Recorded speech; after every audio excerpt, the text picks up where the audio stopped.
Good morning বন্ধুরা, কেমন আছো তোমরা সবাই? আশা করি ভগবানের আশীর্বাদে তোমরা সবাই খুব ভালো আছো। আমরাও বেশ ভালো আছি। তো আবার আজকের একটা নতুন দিন শুরু করলাম আমার বাগানের সাথে, তোমাদের সঙ্গে নিয়ে। তো আজকে আমার বাগানটা একটু না টোটালি অন্যরকম লাগছে। তার কারণ হলো, এর আগের ভিডিওতে আমি তোমাদের দেখিয়েছি যে আমার গাছগুলো খুব বেশি বড় হয়ে গিয়েছিল এই বর্ষাতে, বা বহুদিন যাবৎ আমি সেইভাবে কোনো যত্ন নিতে পারিনি, যার কারণে আমার গাছগুলো প্রচণ্ড ডালপালা বেরিয়ে বন জঙ্গল হয়ে গেছিলো। তো দেখতে ভালো লাগছিল, অবশ্যই গ্রিনারি একটা ছিল, কিন্তু এটা গাছের জন্যও তো ভালো নয়। তো সেই কারণেই এই গাছগুলোকে একটু যত্ন করার জন্য একজন দাদার সাথে কথা বললাম এবং তাকে এই কাজগুলো করালাম ওনাকে দিয়ে।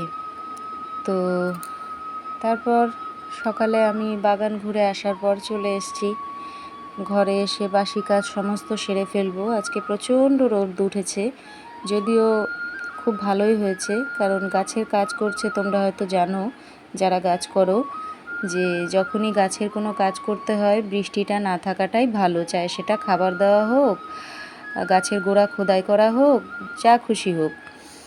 তো ভালোই হয়েছে, যদিও গরম প্রচণ্ড লাগছে, কিন্তু তা সত্ত্বেও এক প্রকার ভালোই হয়েছে, কারণ গাছের গোড়াগুলো খুঁড়ে তার মধ্যে খাবার দেবে, স্প্রে করবে মেডিসিন। তো সেই কারণেই, যদিও মাঝে মধ্যে ভালোই বৃষ্টি হয়ে যাচ্ছে, গতকালও হয়েছিল কাজ করার সময়, তো আধা ঘন্টার উপরে বসেছিলেন দাদা। তো দেখা যাক আজকে কি হয়, দেখে তো মনে হচ্ছে হবে না, বাকি তো ওয়েদারের কথা কে জানে। তো আমি এখানে চলে এসেছি আমাদের সেই ঘরটায়, যে ঘরে আমরা সাধারণত শর্ট ভিডিওগুলো করি।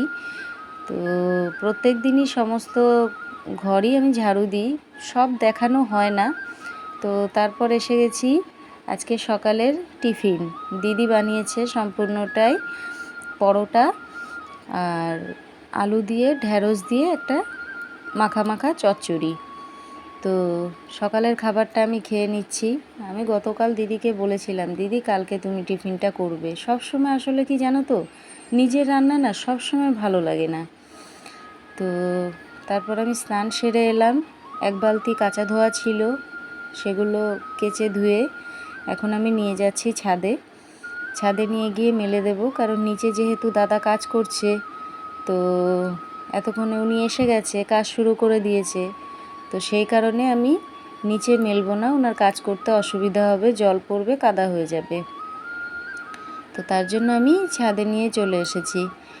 আসলে সমস্যাটা কি বলতো, প্রত্যেক সময় তো নিচেই মেলি, আমারও এটা খুব অসুবিধা হয়, ছাদে আসা, এসে মেলা, আবার তুলে নিয়ে যাওয়া। যদিও আমি খুব একটা ওঠানোর জন্য এগুলো আসি না, এগুলো আমি জাস্ট যখন আসি আমার কাজ এইটুকুই, আমি এগুলো মেলে দিয়ে যাই। তারপর দিদি এসে দুপুরবেলা স্নান হয়ে গেলে উনি ঠিক তুলে নিয়ে যায় তার দায়িত্ব মতো। তো এটা নিয়ে আমাকে কোনো চিন্তা করতে হয় না, আমি মেলে দিয়েই বাস আমার দায়িত্ব শেষ। দিদি ঠিক সময় মতো এসে কোনটা শুকালো কোনটা না শুকালো উল্টে দেওয়া এগুলো করে দেয়, কারণ দিদি জানে আমি একবার মেলে দিয়ে এসেছি ছাদে, আমি আর যাব না। তবে এটারও অনেক কারণ আছে, এই ছাদে উঠতে নামতে সত্যি কথা বলতে আমার জানি না কি কারণে হাড়ে ভীষণ প্রবলেম হয়, যেমন হাঁটুতে, যদিও হওয়ার কথা না এখন, কিন্তু এখন তো কি বলবো, কোনো মানুষেরই বয়সের ওপর কোনো রোগ নির্ভর করে না, সময়ের আগেও অনেক রোগ হয়ে যায়। জানি না কেন আমি সিঁড়ি দিয়ে এত দূর উঠতে গেলে আমার ভীষণ কষ্ট হয়, শ্বাসকষ্ট হয়, তো হাঁটুতে ব্যথা করে, হয়তো উঠি না বলে অনভ্যাসে, বা যাই হোক কারণ হবে কিছু একটা। তো এটা দিদি জানে, সেই কারণে দিদি আমাকে মাঝে মধ্যে বলে মেলে দেওয়াটাও আমি দিয়ে আসি। আমি বলি না, তোমাকে মেলতে হবে না, তুমি তুলে আনলেই হবে। কারণ কি, মেলাটা দিদির হাইটটা অনেকটা শর্ট, এত উঁচু দড়িগুলোতে উনি পেরে ওঠে না, কিন্তু দিদি যদি মেলে জামা কাপড় একটা বিন্দু জল পড়বে না টপ টপ করে, যেটা আমার পরে আমি চিপে যখন মেলি টপ টপ টপ টপ করে জল পড়তে থাকে, যার কারণে শুকোতে আরও সময় লাগে।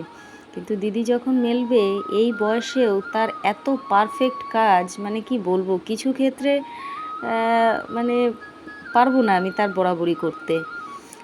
তো আবার কিছু ক্ষেত্রে অনেক সময় ভুলে যায়, অনেক কিছু বয়স হয়ে গেছে যেহেতু অনেক কিছু মনে রাখতে পারে না।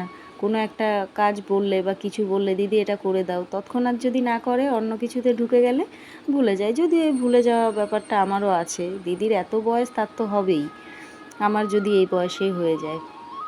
তো যাই হোক, উপরের জামা কাপড় সব মেলে দিয়ে চলে এসেছি। এই দেখো এখানে দিদি সবজি কাটছে। আজকে আবার দিদির পছন্দের রান্নাটাই হবে, কারণ গত 3 দিন আগে, সম্ভবত গত 3 দিন আগে এটা মানে কি বলবো, ফার্স্ট টাইম আমি বানিয়েছিলাম ভেজ বিরিয়ানি।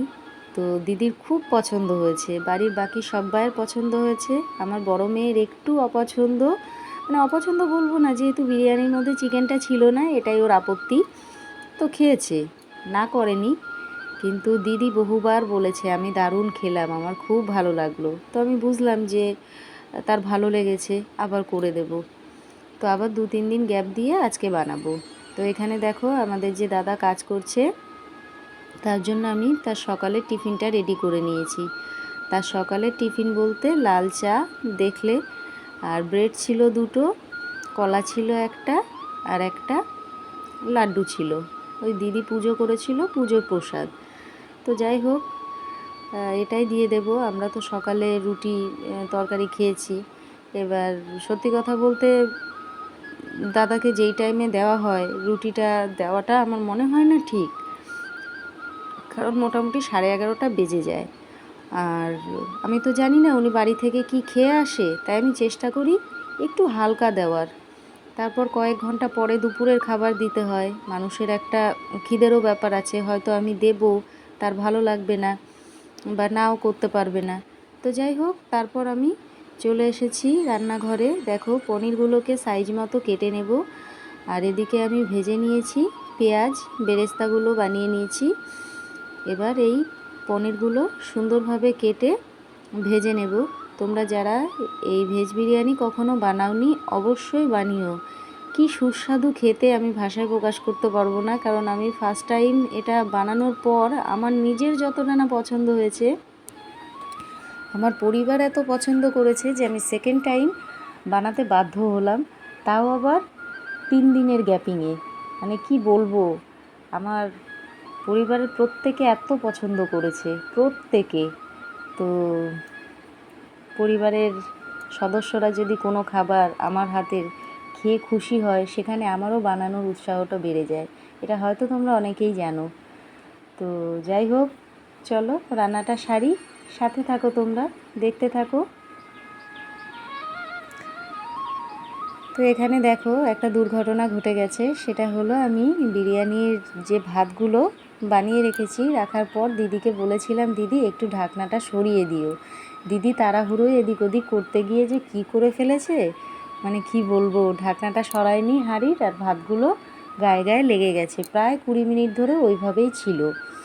তো যাই হোক, ভাতগুলো নষ্ট হয়ে গেছে। আমি আমার হাজব্যান্ডকে বললাম যে চাল তো সেরকম করা ছিল না, ঘরে ছিল না, আজকের মতোই এনেছিলাম, খুব বেশি এনে রাখি না। তো যাই হোক, ও আবার চাল পাঠিয়ে দিল, আমি আবার পুনরায় ভাত বসালাম। তারপর এদিকে চিকেনটা করে নিলাম। সমস্ত রান্না আমার কমপ্লিট হয়ে গেল। তো দেখো, দেখতেও বেশ সুন্দর হয়েছে, আর খেতে যে কি অসাধারণ হয়েছে, মানে কি বলবো, তোমরা একবার অন্তত বানিয়ে এটা খেও। তো এই যে আমাদের দুপুরের খাবার, এই দাদাকে দেওয়ার জন্য ডাকছি। দাদাকে বললাম তুমি একটু সাবান দিয়ে হাত ধুয়ে এসো, খেয়ে নাও। তো সেটাই উনি যাচ্ছে, দুপুর হয়ে গেছে যেহেতু, তাকেও আমরা খেতে বসবো, তাকেও খেতে দিতে হবে, এটা আমাদের দায়িত্ব। বাড়িতে কোনো মানুষ এলে তাকে অন্তত আমরা যে সময়গুলোতে খাই তাকেও খাওয়ানো উচিত। চাই তুমি তাকে তার কাজের পারিশ্রমিক যাই দাও, কিন্তু আমরা যখন খাচ্ছি তাকে খাওয়ানোটাও আমাদের দায়িত্বের মধ্যে পড়ে। তো আমি এটা মানি, আমার বাড়ির প্রত্যেকে মানে। তো জানি না কে কী ভাবে এটা নিয়ে বা কে কী করে, তবে এটা করা উচিত। এতে নিজেদের মধ্যেও একটা আনন্দ বাড়ে। আমার তো খুব ভালো লাগে, সত্যি কথা বলতে। আমি রান্না করলে কোনো মানুষকে যদি আমি খাওয়াতে পারি, আমার পরিবার বা পরিবারের বাইরেও কেউ হোক, আমার খুব ভালো লাগে, খুব মানে আমি খুশি হই। তো যাই হোক, এখানে দাদাকে আমি জলের বোতল আর খাবারটা দিয়ে দিলাম। উনি চেয়ারে বসবে আর তার সামনে একটা টুল রাখা আছে, টুলের ওপর রেখে খাবে। আমি এদিকে দেখো আমি চলে এসেছি, আমাদের সবাইয়ের খাবার বেড়ে নিয়েছি দুপুরের। এবার সবাই খেতে বসবো। এখানে একটু চাটনি রয়েছে, আমার হাজব্যান্ড প্রত্যেক দিন খাবার পাতে একটু চাটনি চাই আমের। তো যাই হোক, চলো খাওয়া দাওয়া সেরে নিই। তারপর আমি দুপুরে একটু ঘুমালাম। তোমরা জানো আমি দুপুরে একটু ঘুমাই, এটা আমার অভ্যাস। তারপর ঘুম থেকে উঠে এই দেখো এখানে বসে আছি, আমার মেয়ের বড়জন ঘুমাচ্ছে। তারপর পায়ের আঙুলগুলো আমি দেখতে পাচ্ছি। আমি দেখে বললাম, ওরে বাবা কী লম্বা লম্বা আঙুল, পুরো মায়ের মতো। আমার হাজব্যান্ড বলছে, হ্যাঁ পুরো তোমার জেরক্স কপি। তো যাই হোক, আমি এখানে নিয়ে নিয়েছি, দিদি দিয়েছে একটু ঝুরি ভাজা দিয়ে মুড়ি আর লাল চা। আমি লাল চাটাই খাই, এটাই আমার জন্য উপকারী। যদিও চা খাওয়াই উচিত না, তবে যারা চা খেতে ভালোবাসো তারা আমাকে কি বলবো, বাজে কথা বলো না। আমি এই কারণেই বললাম চা খাওয়া উচিত না। যাদের খিদে খুব কম হয়, আমি যতদূর শুনেছি তারা বলে যে চাটা কম খাওয়াই ভালো বা না খাওয়াই ভালো, চায় নাকি খিদে নষ্ট করে দেয়। তো দেখো এখানে মিনি খেলছে আমার আরাধ্যার সঙ্গে, ওকে ডেকে ডেকে বিছানা থেকে ওঠানোর পর এখন ওর সঙ্গে খেলবে। ও যে কী খুশি হয় আমার আরাধ্যার সঙ্গে খেলার সময়, মানে মনে হয় যে ওরই মতো ওকেও। তো তারপর উঠে ফ্রেশ হয়ে নিলাম। এবার আমরা রেডি হয়ে গেছি, আমরা বলতে আমি রেডি হয়ে গেছি, আমার হাজব্যান্ডও রেডি হয়েছে, কিন্তু ও হয়তো এখানে নেই, কারণ ও আমি দেখছিলাম কারোর সাথে কথা বলছিল ফোনে। তো এটা প্রত্যেক দিনই হয়, ও বাড়িতে থাকলেই ফোনের পর ফোন আসতে থাকে, আমি বিরক্ত হয়ে যাই, কিন্তু কিছু করার নেই, তারা আমাদের কাস্টমার, তাদের ফোনে বিরক্ত হলে চলবে না, কারণ এই ফোনের মারফতেই তারা আসবে আমাদের দোকানে। তো যাই হোক, দেখো এখানে রেডি হয়ে গেছি শর্টস ভিডিও বানানোর জন্য। তো বন্ধুরা, তোমরা আমাদের শর্টস ভিডিও ব্যাপক পরিমাণ দেখো, কিন্তু বড় ভিডিও কেন দেখো না বলো তো? এটা কিন্তু ঠিক নয়, অবশ্যই বড় ভিডিও দেখো। এখানে আমি হাসছি, আমার আরাধ্যা আমাকে বলছে, মা ঘুমার ঘুমার করে নাচো তো। তো যাই হোক বন্ধুরা, ভালো থেকো, সুস্থ থেকো, দেখা হবে আগামী একটা নতুন ভিডিওতে। টাটা।